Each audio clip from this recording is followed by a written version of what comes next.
OPPO Reno 14।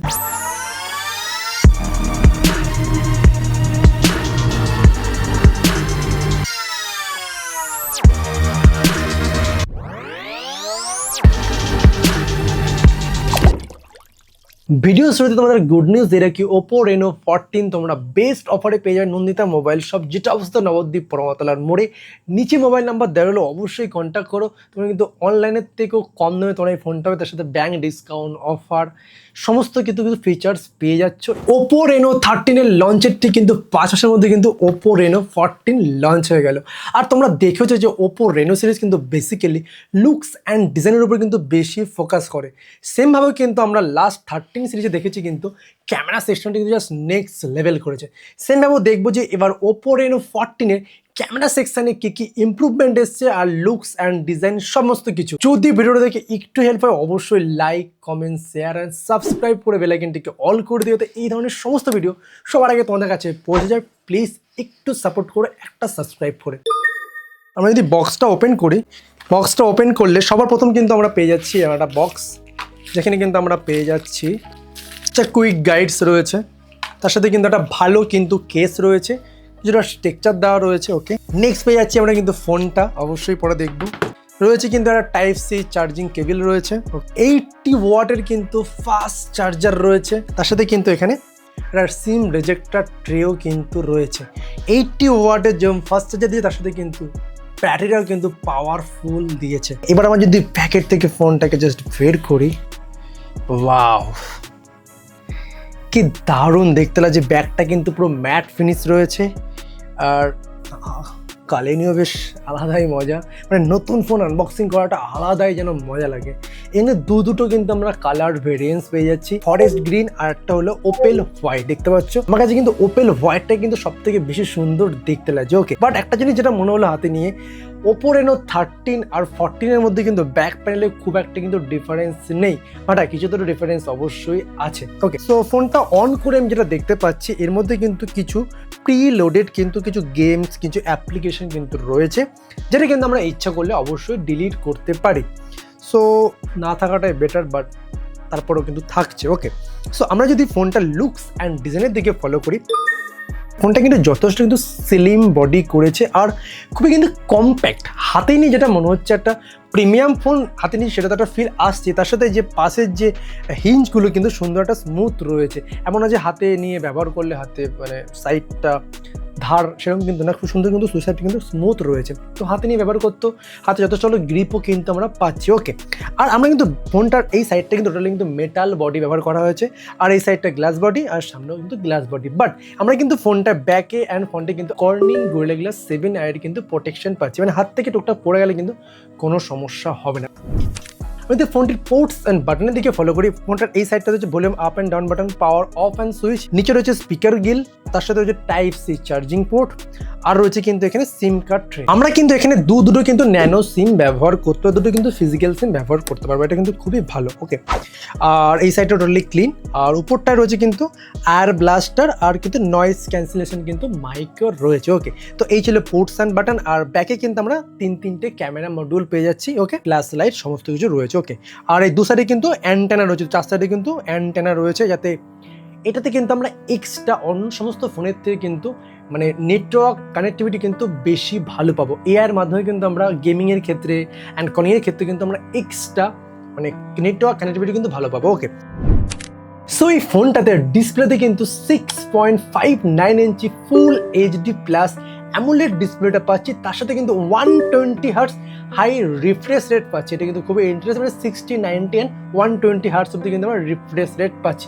গেমিংয়ের ক্ষেত্রে, স্ক্রিনের ক্ষেত্রে কিন্তু খুবই ভালো কিন্তু আমরা স্ক্রিনটা ব্যবহার করতে পারবো। আর এই ফোনটার স্ক্রিন টু বডি রেশিও রয়েছে কিন্তু 93.4, মানে পুরো ফোন জুড়ে কিন্তু ডিসপ্লে একদমই কিন্তু ব্রেজেল নেই, না উপরে না নিচে, একদমই কিন্তু পাতলা ব্রেজেল রয়েছে। এতে কিন্তু দেখতে যথেষ্ট কিন্তু ভালো লাগে, ভিডিও দেখলে ভিউইং অ্যাঙ্গেলও কিন্তু অনেক সুন্দর দেখতে লাগে। ওকে, আর এই ফোনটাতে কিন্তু আমরা আউটডোরে যখন ফোনটা ব্যবহার করি, সেক্ষেত্রে কিন্তু 1200 নিটস পিক ব্রাইটনেস পেয়ে যাবো। তো 1200 নিট পিক ব্রাইটনেস যথেষ্ট ভালো। আমি আউটডোরে যখন ফোনটা ব্যবহার করেছি, কোনো সমস্যা হয়নি ফোনটা ব্যবহার করতে। ওকে, আর এই ফোনটার কালার ডেপথ কিন্তু রয়েছে 1.7 বিলিয়ন।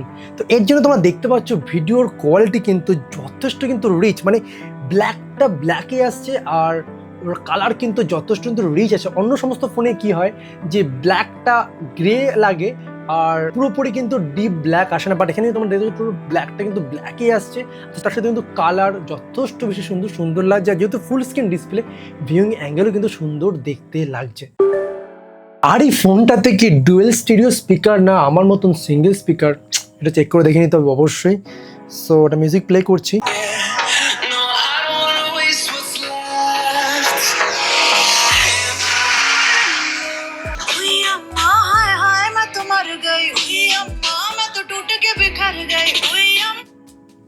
সো না, সিঙ্গেল স্পিকার না, আমার মতো ডবল দুটো স্টিরিও স্পিকারে যথেষ্ট কিন্তু লাউড রয়েছে। বাট আমার যেটা মনে হলো এখানে কিন্তু খানিকটা বেস হলে স্পিকারে ভালো হতো, কারণ যেই সেগমেন্টেই ফোনটা লঞ্চ হচ্ছে সেখানে কিন্তু স্পিকারে একটু বেস চেয়েছিলাম, সেটা কিন্তু নেই।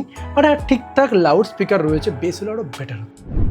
এত কিছু তো বলে ফেললাম, বাট আমরা এই ফোনটার ওয়েটই করে দেখলাম না যে কত গ্রাম ওয়েট রয়েছে। তো আমরা হাতেই নিয়ে যেটা মনে হচ্ছে ফোনটার ওয়েট অ্যাপ্রক্স 85 থেকে 86 গ্রামের আশেপাশে হতে পারে। চলো দেখে নিই।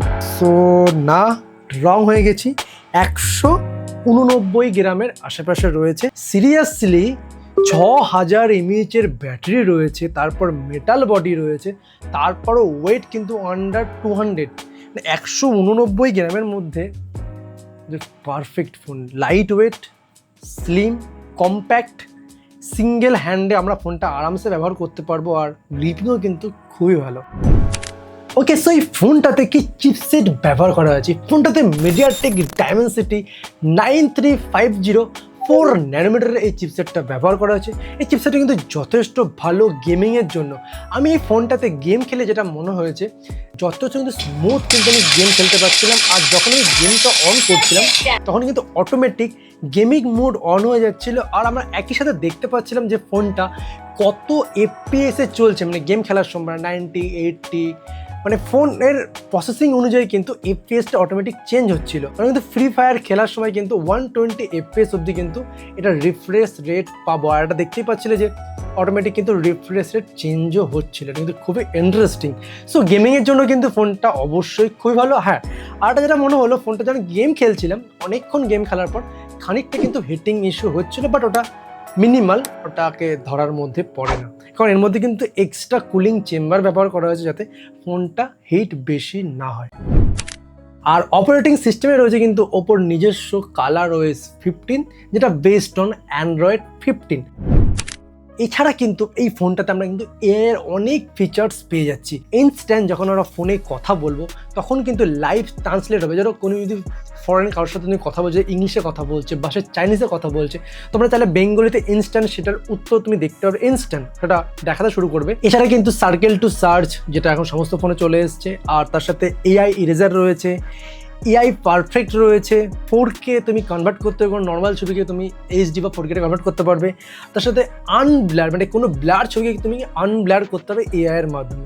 এই সমস্তগুলোর জন্য কিন্তু আলাদা থার্ড পার্টি অ্যাপ্লিকেশন বা ওয়েবসাইটের প্রয়োজন, যেটা কিন্তু আমি এই ফোনের মধ্যেই পেয়ে যাবে। আর এই ফোনটির আন্তত স্কোর কিন্তু 7 লাখ প্লাস, প্রায় 7,74,000 আশেপাশে রয়েছে।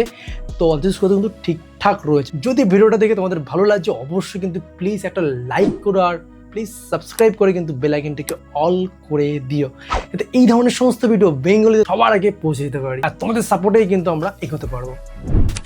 ওকে, সো এই ফোনটাতেও কিন্তু আমরা সিকিউরিটির দিক থেকে ইন ডিসপ্লে ফিঙ্গারপ্রিন্ট আনলক সিস্টেমটি পেয়ে যাচ্ছি, আর যথেষ্ট কিন্তু ফাস্ট কিন্তু ফিঙ্গারপ্রিন্ট আনলকটা হচ্ছে। আর এই ফোনটা কিন্তু IP68, IP69 কিন্তু রেটিং রয়েছে, মানে আন্ডার ওয়াটার ফটোগ্রাফি কিন্তু করতে পারবে। আর ফোনটা জলে পড়ে গেল কিন্তু কোনো সমস্যা হবে না, দেখতে সবটা কিন্তু কাজ করছে। তার মানে এই না যে তোমরা জলের তলায় নিয়ে সবসময় ফোনটাকে ব্যবহার করবে, সবসময় যদি চেষ্টা করবে যে ওয়াটার প্রুফ যে কেসগুলো রেখে কিন্তু আন্ডার ওয়াটার ফটোগ্রাফি করার জন্য। এছাড়া তুমি করতেই পারো, কোনো সমস্যা নেই, বাট কেস ব্যবহার করলে আরও বেশি কিন্তু সেফটি থাকবে। ওকে, সো এবার ফোনটির মেইন ক্যামেরা সেকশন, যার জন্য তোমরা এই ফোনটাকে বাই করো, কারণ সবাই ফোন কেনে বেসিক্যালি কিন্তু এখন ক্যামেরা দেখেই। তো এই ফোনটাতে কিন্তু ব্যাকে আমরা তিনটে ক্যামেরা পেয়ে যাচ্ছি। মেইন ক্যামেরা রয়েছে 50 মেগাপিক্সেল উইথ ওআইএস, তার সাথে 50 মেগাপিক্সেল 120x ডিজিটাল জুম করতে পারবো, তার সাথে 8 মেগাপিক্সেল আলট্রা ওয়াইড। আর ফোনটির ফন্টে আমরা পেয়ে যাচ্ছি কিন্তু 50 মেগাপিক্সেলের একটি সেলফি ক্যামেরা। এটাতে কিন্তু আমরা 1.4 অ্যাপারচার পাচ্ছি, মানে ব্যাকগ্রাউন্ডটা ব্লার করার জন্য। ওকে, সো আমরা যদি ক্যামেরাটাকে ওপেন করি, ক্যামেরা অন করলে সিম্পল কিন্তু ফটো সেকশনটা ওপেন হয়ে যাচ্ছে। এখানে আমরা দেখতে পাচ্ছি জুম করলে 50 megapixel, 85 and 170 mm up to কিন্তু আমরা 120x অব্দি কিন্তু জুম করতে পারছি। ওকে, তার পাশে হচ্ছে ভিডিও মোড। আমরা কিন্তু ভিডিওতে কিন্তু পোর্ট্রেটে ভিডিও করতে পারবো। দেখতে পাচ্ছি এখানে কিন্তু 1.4 অ্যাপারচার দিয়ে কিন্তু পোর্ট্রেট মোডে ভিডিও করতে পারবো। ওকে, অ্যান্ড তারপরে কিন্তু প্রো মোড রয়েছে। প্রো মোডে আমরা জানো যে সমস্ত কিছু অ্যাপারচার চেঞ্জ করে আমরা ব্যবহার করতে পারবো। ওকে, আর যদি আমরা মোড অপশানে আসি, মোড অপশানে দেখতে পাচ্ছি নাইট মোড রয়েছে, প্যান মোড রয়েছে, স্লো মোশন রয়েছে, টাইম ল্যাপস রয়েছে, আন্ডার ওয়াটার ফটোগ্রাফি করার জন্য সেই মোডটা রয়েছে, অ্যান্ড স্ক্যানার সমস্ত কিন্তু ফিচার্স রয়েছে। ওকে, আর আমরা কিন্তু এই ফোনটা থেকে 1080 60 fps ভিডিও শ্যুট করতে পারবো, অ্যান্ড 4K 60 fpsও কিন্তু ভিডিও শ্যুট করতে পারবো। কিন্তু খুবই ইন্টারেস্টিং। সেমভাবেও কিন্তু আমরা ফ্রন্ট ক্যামেরা থেকে 1080 60 fps ভিডিও শ্যুট করতে পারবো, 4K 60 fpsও কিন্তু ফ্রন্ট ক্যামেরা থেকেও ভিডিও শ্যুট করতে পারবো। তোমাদের দেখাই এই ফোনটার কিছু ফটো অ্যান্ড ভিডিওস। ওকে, তোমরা দেখতে পাচ্ছ যে ফটোগুলোর কোয়ালিটি, ব্যাকগ্রাউন্ড ব্লার কিন্তু খুবই সুন্দর আসছে, অ্যান্ড কালারটা কিন্তু ঠিকঠাক আসছে। যেমন ব্যাকলাইটে যে ছবিগুলো দেখতে পাচ্ছ, ডাইনামিক রেঞ্জ কিন্তু ঠিকঠাক ব্যালেন্স করেছে। মানে ব্যাকে যখন আমার লাইট রয়েছে, সেক্ষেত্রে যে ফ্রন্টের যে ছবিটা রয়েছে এটা কিন্তু সুন্দর ব্যালেন্স করেছে। বাট আমার একটা জিনিস যেটা মনে হয়েছে ছবিটায়, পোর্ট্রেটে কোথাও কোথাও কিন্তু এজেসে একটু গন্ডগোল করেছে, কোথাও কোথাও একটু ব্লারটা একটু এক্সট্রা হয়ে গেছে। তো আমার যেটা মনে হয় নেক্সট আপডেটে কিন্তু এটা ফিক্সড হয়ে যাবে। এটা প্রবলেম না, বাট আপডেট আসলে কিন্তু অবশ্যই ঠিক হয়ে যাবে। এটা আমার তো মেজর মানে কিছু প্রবলেম মনে হয়েছে। আর ফোনটির সেলফি ক্যামেরা তোমরা দেখতে পাচ্ছ যে ছবির কোয়ালিটি কতটা সুন্দর, ডিটেল কিন্তু খুবই ভালো দেখা যাচ্ছে। মানে ওভারঅল আমার ফোনটির front camera and back camera ছবি কিন্তু যথেষ্ট ভালো আছে। ওয়াইড অ্যাঙ্গেলের ছবিও কিন্তু যথেষ্ট কালারটা অ্যান্ড ডাইনামিক রেঞ্জ কিন্তু ঠিকঠাক রাখার চেষ্টা করেছে। ওকে, তো এখন যে ভিডিওটা দেখছো এটা কিন্তু OPPO Reno 14 ফ্রন্ট ক্যামেরা থেকে ভিডিওটা করছি 1080 আর 60 fps। আর দেখতে পাচ্ছি জিনিসটা কতটা স্টেবিলাইজ রয়েছে। আর ব্যাকগ্রাউন্ডের যে লাইটটাও কিন্তু খুব সুন্দর কিন্তু ব্যালেন্স হয়েছে। মানে ফেসের লাইটটা যেহেতু আমি ব্যাকলাইটে শ্যুট করছি, বাট ব্যালেন্সটা কিন্তু খুব সুন্দর এসছে। আর দেখতে পাচ্ছ সুন্দর স্মুথ কিন্তু আমি ভিডিও রেকর্ড করতে পারছি। আমরা কিন্তু ফ্রন্ট ক্যামেরা থেকেও কিন্তু পোর্ট্রেট মোডে কিন্তু আমরা ভিডিও শ্যুট করতে পারবো 1080 30 fps। ওকে, সো এখন কিন্তু দেখতে পাচ্ছ এটা কিন্তু আমরা পোর্ট্রেট মোডে কিন্তু ভিডিও করছি। একটু ঘুরে যাও আবার। দেখতে পাচ্ছ ব্যাকগ্রাউন্ড ব্লারটা কিন্তু খুবই সুন্দর আসছে, একদম H2H কিন্তু ডিটেকশনটা খুব ভালো করেছে। সো 1080 30 fps কিন্তু আমরা পোর্ট্রেট মোডে আমরা ভিডিও শ্যুট করতে পারবো। দেখতে পাচ্ছ সিনেমাটিক কিন্তু ব্লারটা আমরা পেয়ে যাচ্ছি। সো এখন যে তোমরা ভিডিওটা দেখছো কিন্তু 4K 60 fps ভিডিওটা শ্যুট করছি। আর দেখতে পাচ্ছ ইমেজ স্টেবিলাইজ, কত সুন্দর ইমেজ স্টেবিলাইজ। আর ব্যাকগ্রাউন্ড কালারটা দেখো কত সুন্দর আসছে, সাবজেক্ট অ্যান্ড ফোরগ্রাউন্ড কালারটা কিন্তু যথেষ্ট সুন্দর আসছে। সো তোমরা ওভারঅল দেখতে পারলে ফোনটির ক্যামেরা কোয়ালিটি, ফ্রন্ট ক্যামেরার ভিডিও দেখলে কত সুন্দর ইমেজ স্টেবিলাইজ হয়েছে 4K 60 fps আর 1080 60 fps। আর ব্যাকে 4K 60 fps ভিডিও করলে কতটা ডেপথ কিন্তু রয়েছে। আর ব্যাকের যে লাইটটা কিন্তু খুব সুন্দর ব্যালেন্সও করেছে। তো ওভারঅল আমার ফোনটা ব্যবহার করে যেটা বললো, ক্যামেরা ঠিকঠাক, অবশ্যই ব্লগারদের জন্য খুবই ভালো। বাট একটু নেক্সট আপডেটে হয়তো যে এজেসে যে গন্ডগোল করছিল সেটা হয়তো ঠিক হয়ে যাবে। আমরা নেক্সট কোনো একটা ভিডিওতে অবশ্যই এই ক্যামেরা নিয়ে একটা মেনলি ডেডিকেটেড ভিডিও করবো। ওকে, সো ওভারঅল ফোনটা ব্যবহার করে আমার যেটা মনে হলো যে যারা কন্টেন্ট ক্রিয়েশনের জন্য একটা ফোন খুঁজছো বাজেটের মধ্যে, তাদের জন্য OPPO Reno 14 একটা বেস্ট অপশান হতে পারে। যত ফোনটা হাতে নিয়ে একদম একটা প্রিমিয়াম, সত্যি একটা প্রিমিয়াম ফিল পাচ্ছি, যেহেতু পাঁচটা মেটাল আর গ্রিপিংটাও কিন্তু খুব সুন্দর, এজেসটা কিন্তু খুব সুন্দর একটা রাউন্ড রয়েছে, সেক্ষেত্রে হাতে ধরতেও খুব ভালো কিন্তু আমি একটা ফিল পাচ্ছি। হাতটাই কিন্তু খুব একটা স্লিপ করছে না, অন্য ফোনকে হাতে খুব সুন্দর স্লিপ করে যায়, সেটা কিন্তু হচ্ছে না। আর কম্প্যাক্ট রয়েছে, একদম স্কিন টু বডি রেশিও একদম প্রায় 93%-এর উপরে রয়েছে। তো ওভারঅল ফোনটা ব্যবহার করে কিন্তু ঠিকঠাকই মনে হলো। তো যাদের বাজেট, মানে এই ফোনটার কিন্তু এখনও অ্যাকচুয়ালি মানে লঞ্চ প্রাইস জানি না আমি, তো আমার যেটা মনে হয় 12GB to 56GB দাম, অ্যাপ্রক্স 38-এর আশেপাশে, 38 to 40-এর আশেপাশে কিন্তু হতে পারে। তো এক্স্যাক্ট মানে প্রাইস লঞ্চ হলে আমি কিন্তু অবশ্যই কমেন্টে দিয়ে দেবো। তো এই ছিল পুরো ভিডিওটি। যদি ভিডিওটা থেকে একটু ভালো লাগে অবশ্যই like, comment, share and subscribe. আর অবশ্যই কমেন্ট করো তোমরা কী ধরনের ভিডিও চাইছো বা এটা সম্বন্ধে জানতে হলে অবশ্যই প্লিজ কমেন্ট করো। তোমাদের একটু গুরুত্বপূর্ণ সময় থেকে একটা কমেন্ট করো। দেখা হচ্ছে না ভিডিওর সাথে। আজ আমাদের থ্যাংক ইউ।